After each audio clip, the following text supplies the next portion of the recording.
We took on another murder in Sydney, a conspiracy to murder, where it's had a bit of media lately, a girl called Charlotte Lindstrom, who's been portrayed as a Swedish society girl. She was running around with a fellow called Spavalero, who got her to contract 3 offenders in Victoria to go to New South Wales to murder 2 Crown witnesses. Now we're going to walk into this chemical company, pretending to do an armed robbery and just shoot these 2 people in cold blood, 2 Crown witnesses. So what happened there was that we were asked to assist. So I did the planning for that operation.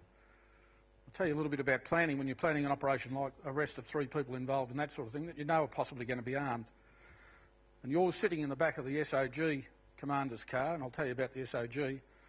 What happens is the role of the operations commander remains with the senior detective, which was me, until such point as I give them the go-ahead, at which point the command then gets transferred to him. That's generally done in the car. So when you're driving down the road and you've got 3 offenders to arrest, one of them's on the move in a car constantly, you've got surveillance operating, so you're listening to that radio, you're listening to the radio of the detectives who are coming in behind, and you're listening to the radio of the SOG and the surveillance crews, and you've got an open line on a mobile phone going at the same time. That's not the time to think about planning. It's too late to be doing the what if, because it's all going to turn very nasty unless you've done the planning and you know what the contingencies are and at what point you're going to give the go. Yes, things change. You must be flexible, but they're things you must have considered before you put yourself in that position. Is anybody here wearing a Casio watch? Must be somebody. Every audience I come to, someone's wearing a Casio. Come on, I know they're cheap. Put your hand up. Right. I'll tell you a very good thing about Casio watches. Like, there might be others here wearing Tag Heuers and those Rolexes and Omegas and all Seikos, all that rubbish. But I can tell you Casio watches are good to 4.5 metres. Because I went up to Castlemaine on one occasion, but a fellow up there had been murdered and we couldn't find his body.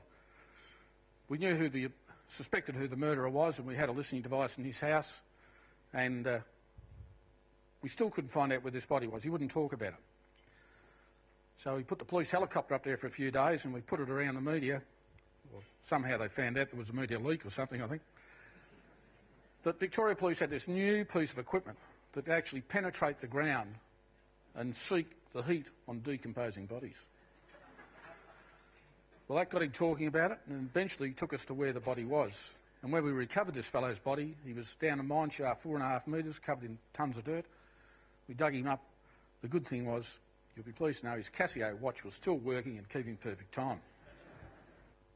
The enthusiasm in our office was infectious.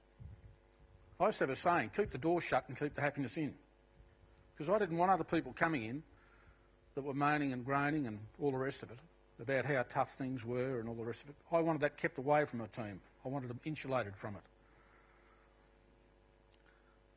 When Premier Brax came down to the office on 2 occasions, he actually said, you can feel the enthusiasm. There's an air of it, an electricity when you walked into the room, the way people operated. And we were all in just one big room. It had a great effect on the people that worked there because they were so encouraged by the fact that we had that sort of support. The Chief Commissioner came down regularly and supported the people who were there. So we didn't take a backward step. There was no place for egos. Now, I don't know if any of you know any homicide detectives. I was a homicide detective, so I can say this. I can tell you a couple of things about homicide detectives. They wear the best suits. They don't like getting their suit dirty, and they don't like intermingling in any other form of investigation except homicide. Well, we stopped that. We had homicide investigators with drug investigators, with criminal proceeds investigators, and that was seamless. People jumped on. If there was a drug job to be done, the homicide blokes jumped in. If there was a homicide job to be done, the drug squad blokes jumped in. There was no separation. We were one team. Wendy Pearce. Some of you may have heard of Wendy Pearce from the old days in the Pettingill Pearce Allen family, Murder Incorporated.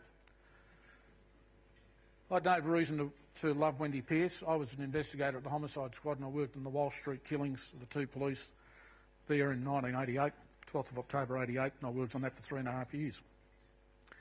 Wendy Pearce was probably the person who single-handedly destroyed that prosecution by recanting her evidence in the Supreme Court.